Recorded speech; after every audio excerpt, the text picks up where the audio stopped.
What came first, the music or the misery? An eternal question, and one which my record collection has still not answered for me. Welcome to episode 5 of the NOTCAST. It is a Sunday evening. It's approximately day 280,000 of lockdown. And I've been asked that question: what came first, the music or the misery? So I'm going to, thanks to the age of my trusty cup of tea, talk about whether the music or the misery came first. Some people, when they do YouTube videos, they do very, very, very long intros, and they don't talk about anything that's in any way relevant to anything. And I'm going to cut straight to the chase. This is the first record I ever bought. It was the Ghostbusters theme by Ray Parker Jr. on 7-inch shaped picture disc. As you can probably see by looking closely at it, this copy is knackered, and it is 36 years old. It's the first record I ever bought. I still have it. It's got a massive scratch on the front, somewhere around about here, so it ruins the intro. It is unplayable, but it is the first record I bought with my own money. And that is going to be the answer to the question. Ghostbusters is a comedy. It is the first record that I bought. Therefore, if it's the music or the misery, it can't be the music that came first. Absolutely not, because that music is happy and busting makes me feel good. What I'm going to talk about actually is which one of these two came first. So I'm going to start off with a little bit of history.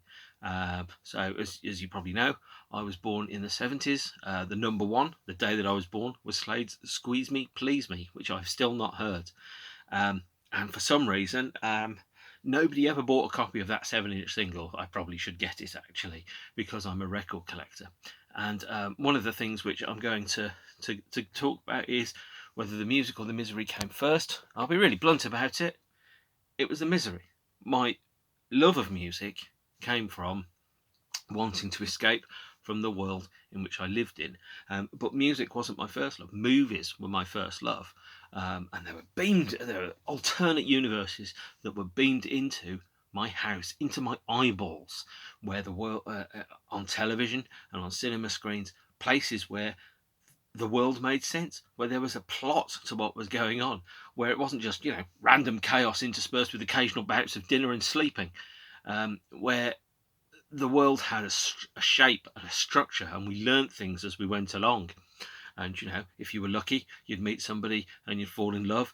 If you were unlucky, that also involved killing various goons, henchmen, and bad guys who had plans to take over the universe using special nerve agents from space stations. So therefore I had to go and do some killing. Luckily, my life has not followed the path of Moonraker. It's followed another path, which has considerably less aliens, considerably less spaceships, considerably less explosions, but luckily it has had on occasion romance and even some form of sense to it all. So when I was younger, and I started falling in love with movies, and I was quite literally, I think one of my first memories is relating to Star Wars. In the summer of 1977, I was sat in the garden in our new house, and it was a bright sunny day, and my grandma had gone to the market in the local high street of Cottridge, in the days when you had stalls and markets on Saturdays.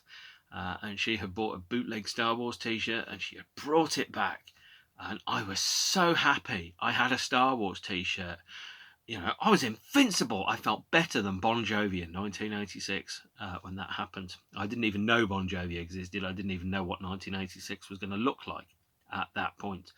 But I very clearly just fell in love with movies right from the off. I was not particularly happy with the world that I lived in. It was Birmingham. It was the 70s. Everything existed in shades of brown that they don't make anymore, and any of them that are in existence in the wild are still endangered species. There is probably a zoo full of various retired and endangered colours, of which mostly the browns of the 70s probably now exist. And when I was growing up, despite all of our best efforts, we were not rich. we were not particularly well off. I spent most of my childhood in a state of wanting things or being hungry, and you know, so therefore and living in a world where I was told that there were really very, very few options that I had. So growing up in Birmingham, I had three main career paths, possibly even four. You worked at the chocolate factory, you worked at the car factory, you might work at the HP sauce factory where the chimney was in the shape of a HP sauce bottle, and the other option was to be unemployed. And that wasn't good enough for me at all. Absolutely not, and it never has been. Is that I've never accepted the options which have been given to me by the world. I've always been asking questions. I've always been trying to understand. Well why? And what can we do? And why do we have to do things that are just written down here on bits of paper? Why can't we just go and do the things that we want to do, our own things, and come up with our own ideas?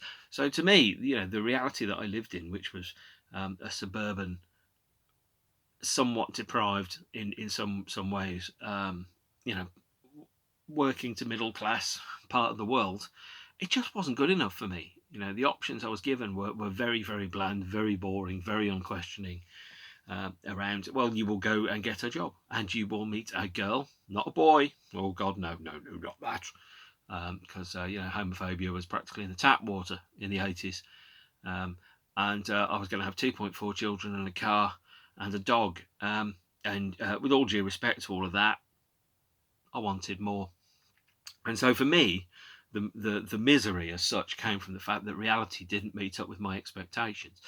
I didn't think I was being particularly ambitious or demanding in wanting to try something different, in wanting to not, marry the girl from my school, not wanting to get the first job and sticking it till the age of 20, and then maybe sticking with it until I retired and maybe getting a gold pen. None of that was appealing to me. So I lived in another world because I couldn't control the world that I lived in. I was at best, 12, 13 years old. I wasn't going to be able to change the world at that age, certainly not in that environment. I wanted more. And so I fell in love with movies, and I lived in movies. I lived in worlds where things made sense, where there was a narrative, where there was a shape, where there was a structure, where people learned things through the passing of time, where there were happy endings, where evil was defeated, and where every victory also came with a quip. It was a very, very much kind of like the world that I lived in, and the world that I wanted to live in. And sometimes films did come a little bit short, and so therefore, for example, on the face of it, this less than well-known Clint Eastwood 1982 Cold War thriller about a fancy plane, I thought was going to be a rip-roaring tale of revenge, and it just turned out to be honest, very, very boring, with men wearing, flat caps and driving grey trucks through Russia, trying to get to sneak a plane that was powered through telepathy. It wasn't good enough for me, that world. I needed a different universe to go into, and so since I couldn't buy the films, I couldn't own the films, VHS was, and the rental market was the primary way in which you would experience films unless they were on television.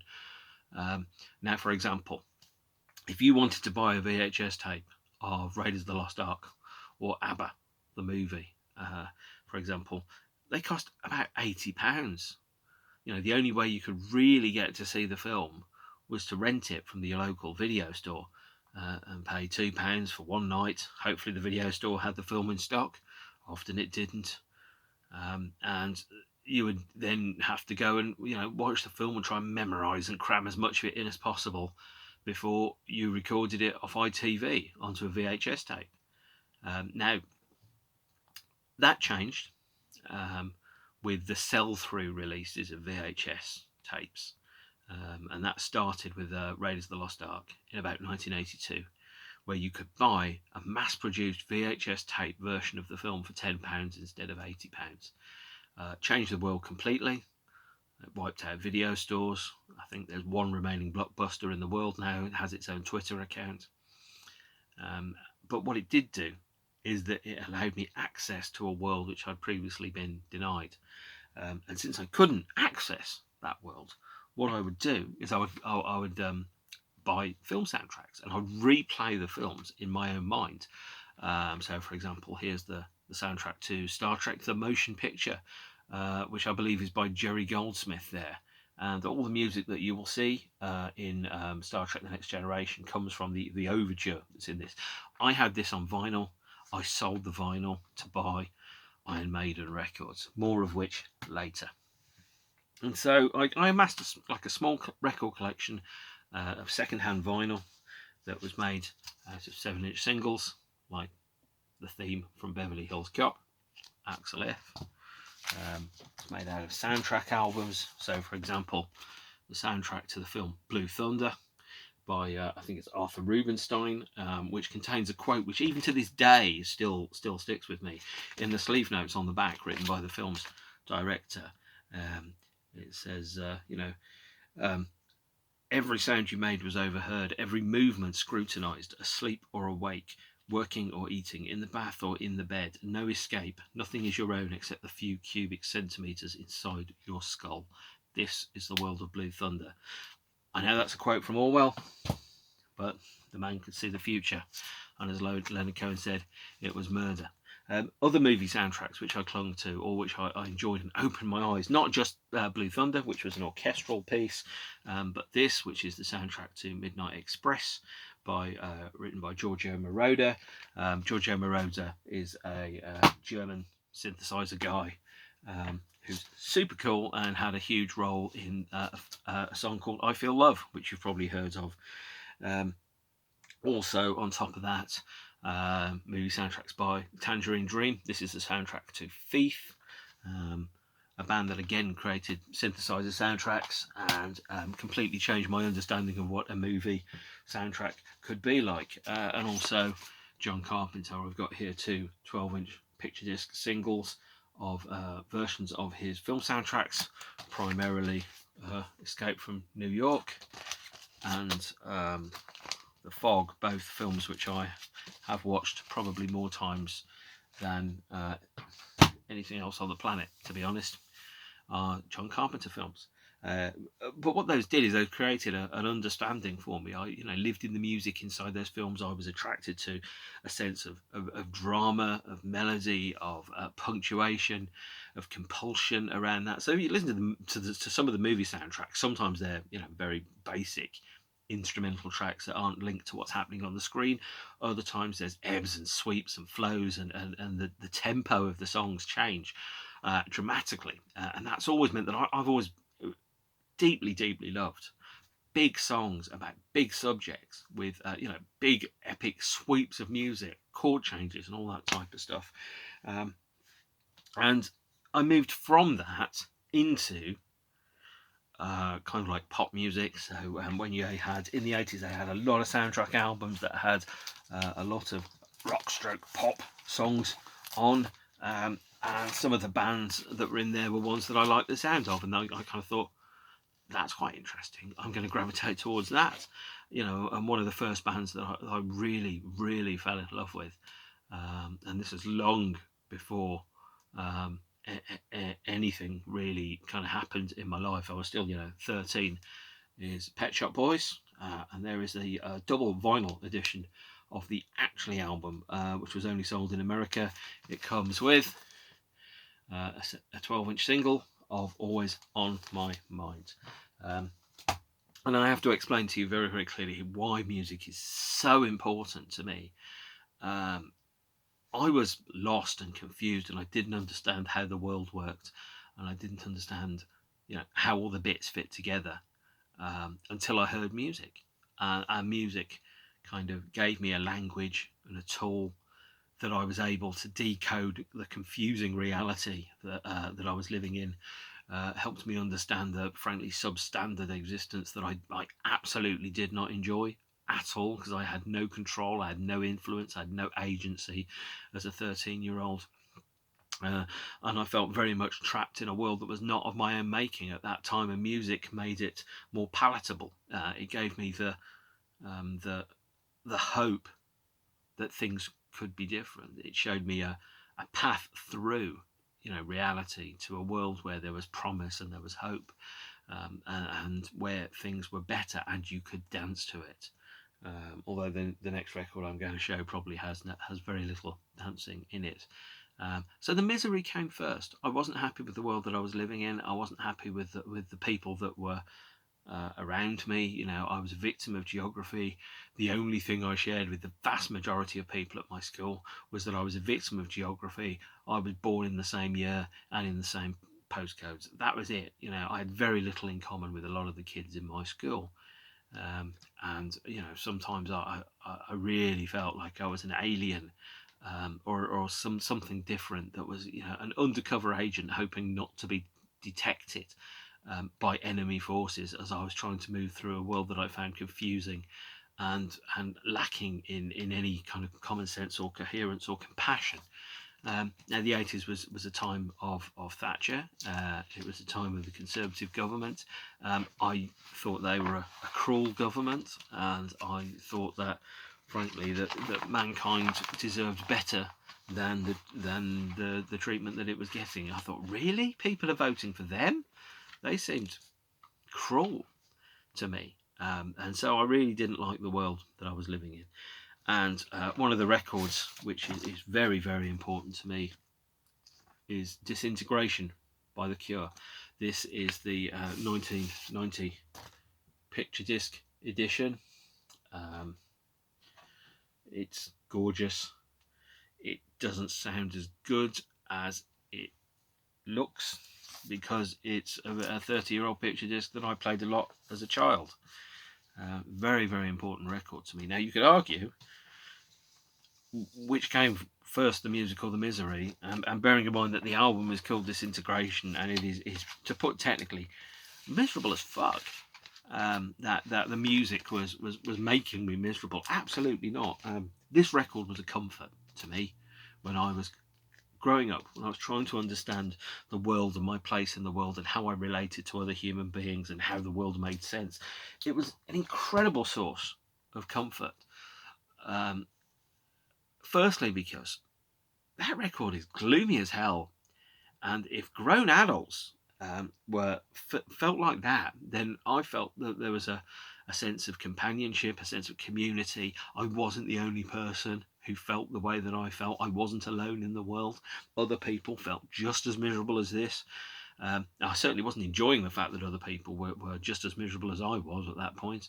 But it gave me a sense of knowing that I'm not unusual or broken or wrong, that other people had similar feelings to me, and that other people had perceived the world in a similar way to the way that I did. And it was really important, actually, to me in helping me understand how reality fit together.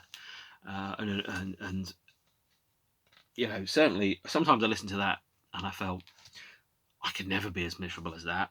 And then other times I listened to it and I felt quite joyful and quite happy, because I wasn't alone in this world.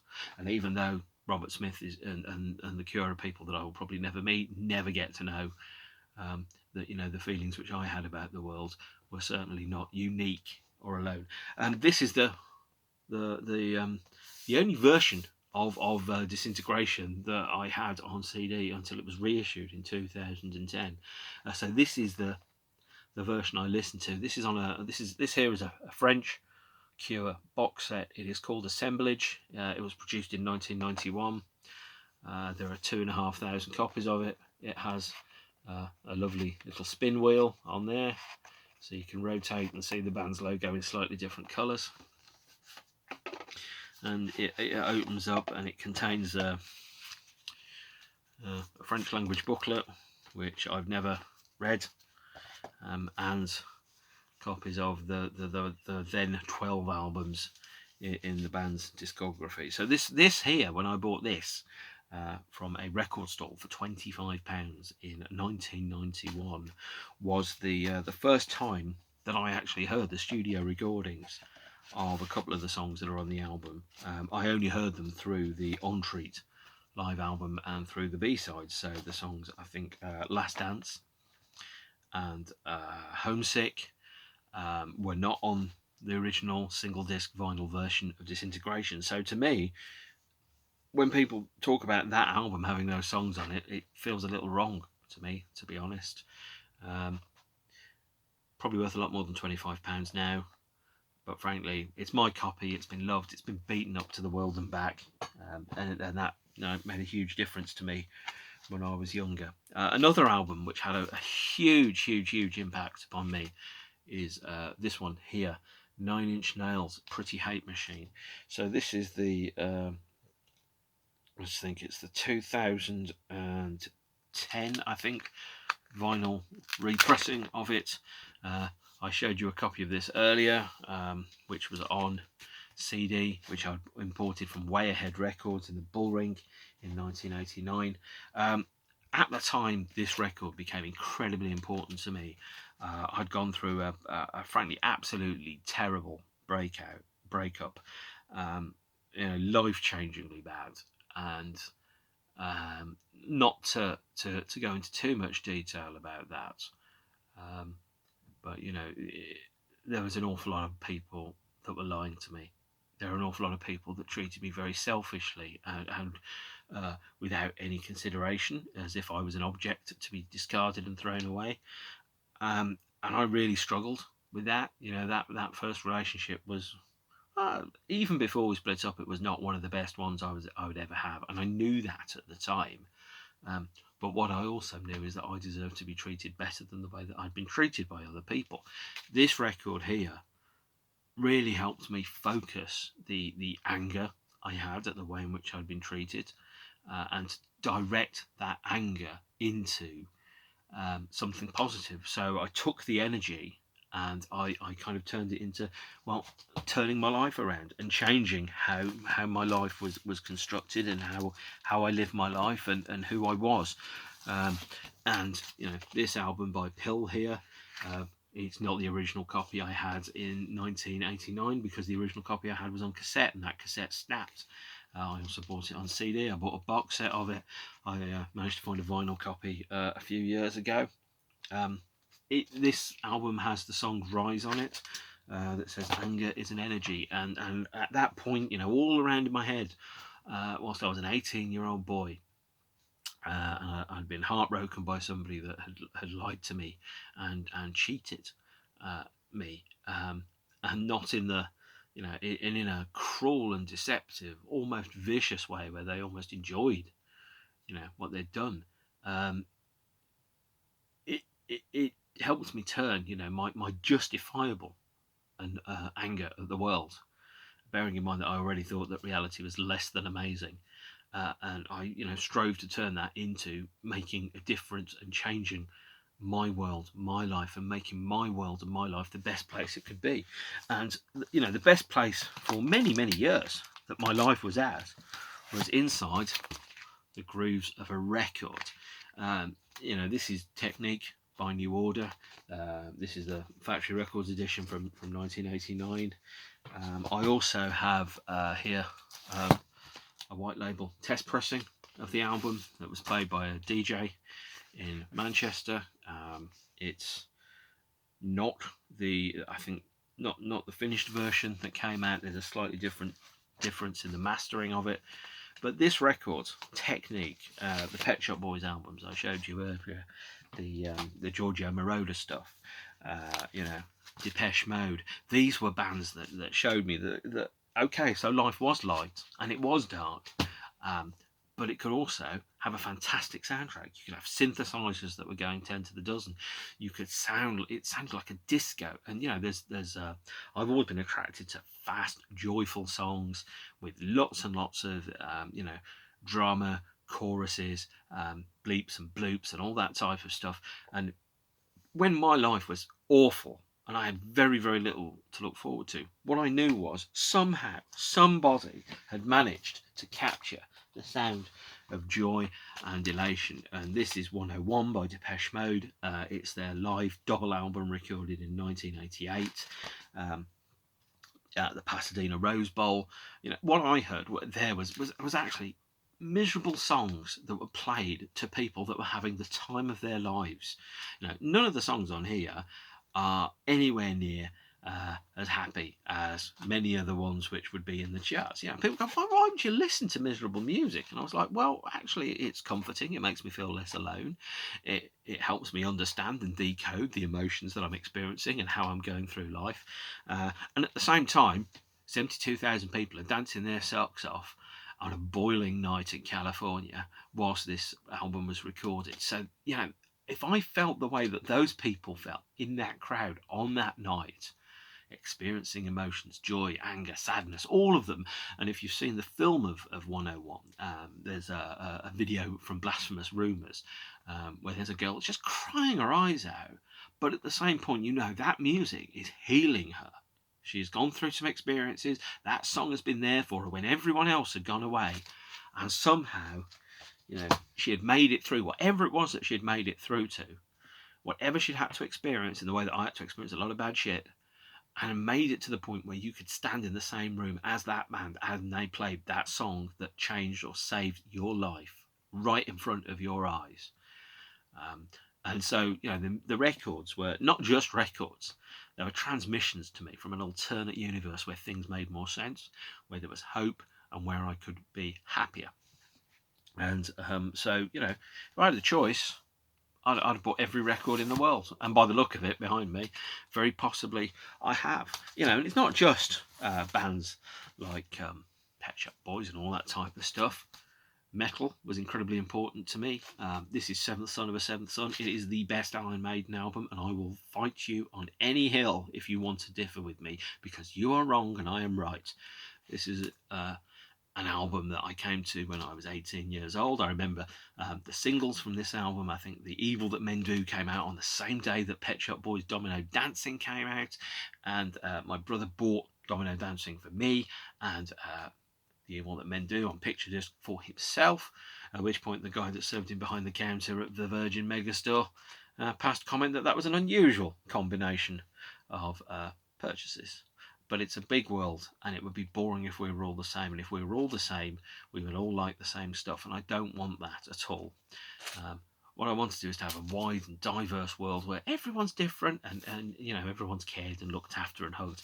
I'd also like to point out, today is the 35th anniversary of the release of the greatest live album of all time, which is Iron Maiden's Live After Death, recorded at the Long Beach Arena over, I think, from about the 15th to the 18th of March 1985, and brings to the world the immortal exaltation of Scream For Me Long Beach, which, by the way, I saw Iron Maiden in the year 2000, and it was hilarious because it was just like watching this album but in front of your own eyes with 10,000 people.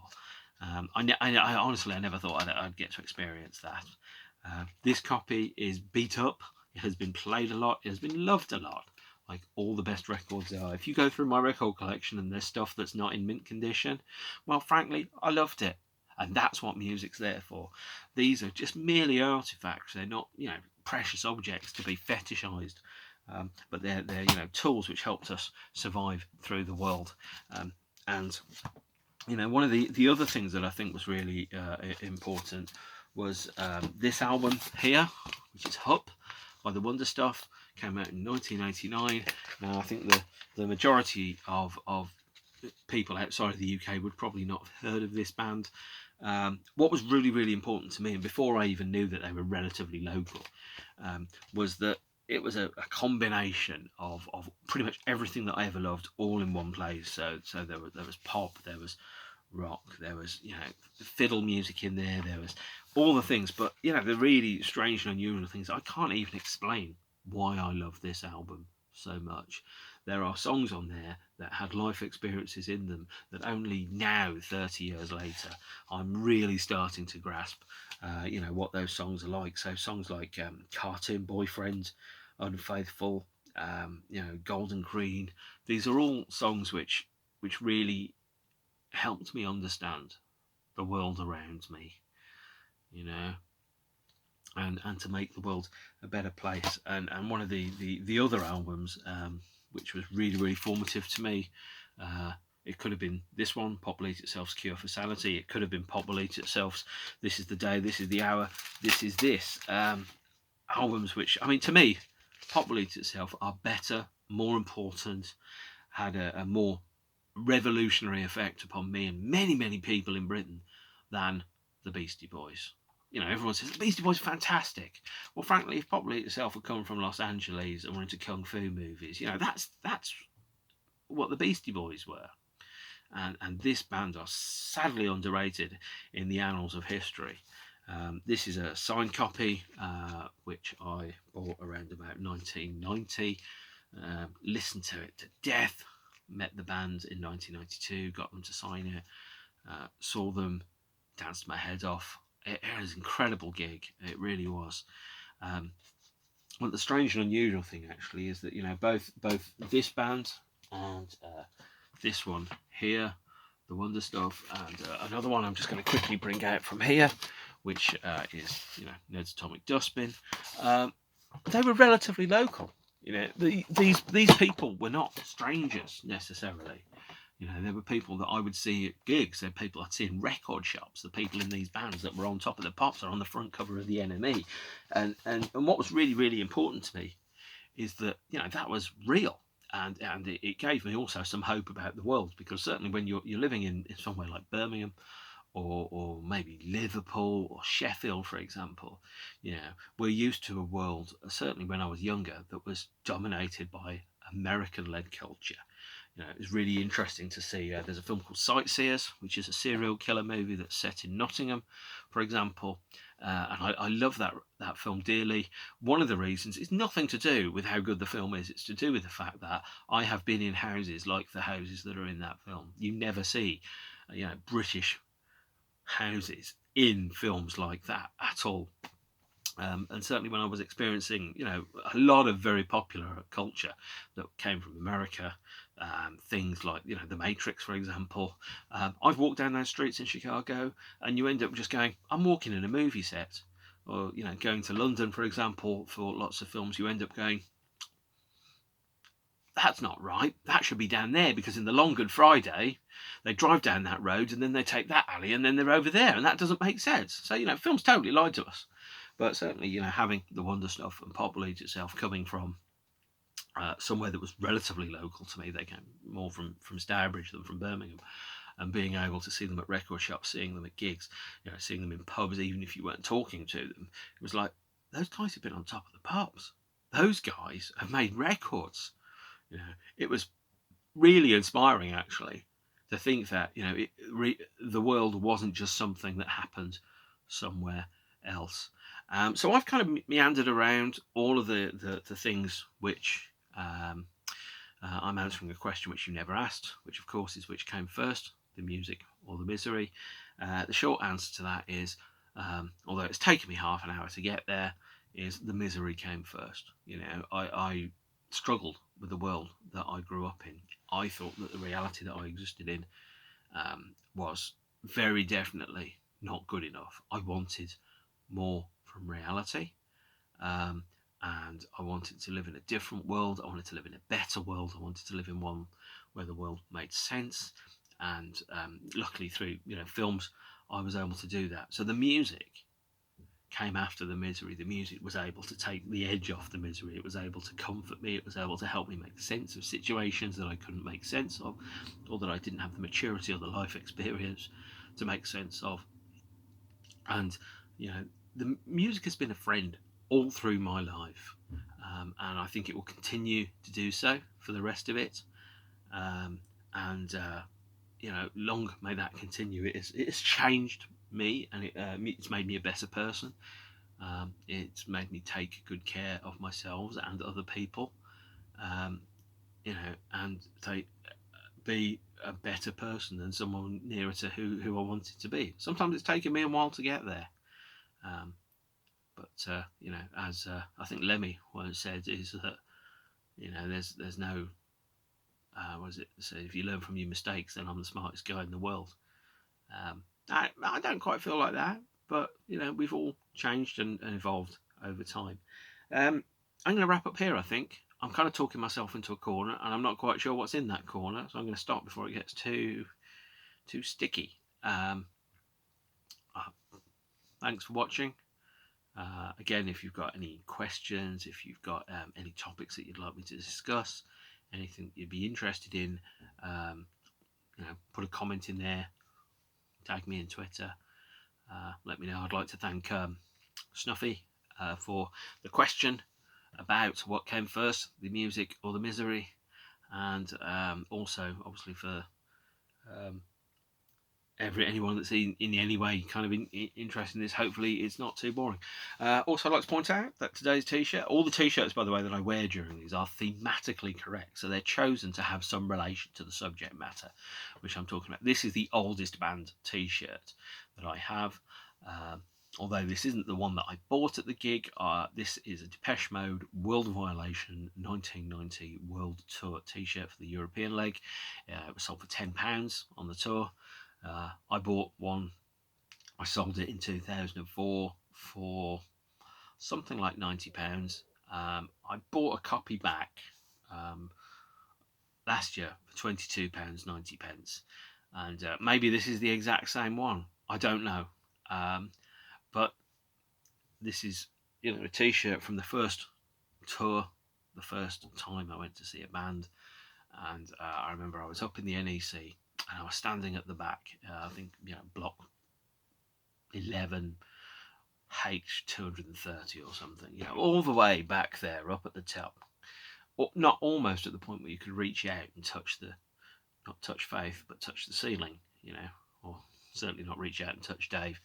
And what I couldn't believe, it just seems so bizarre to me that the music that had such a big effect upon me was being played live in front of my eyes by the people that had made it, and it felt something like I was seeing this tribe of people around me that felt similar to the way I felt, that saw the world in the same way that I saw the world, and I felt a lot less lonely that day, and that was the first of thousands. It's now 7 months and 10 days since I last saw a live show, thanks to COVID. I can't wait for it to get back out there. I really can't, and I have no idea what it's going to be like. But I'm going to. I've got tickets booked for plenty of shows next year, and I'll see you all there. So thank you very much, and the next time I think of something to ramble on about, I will do this. I will talk to the camera in one take, and I will just talk about whatever it is that it is. As I said before, any questions, observations, anything like that, stick it in the comments, and hopefully I'll see you again soon. Thank you, and bye.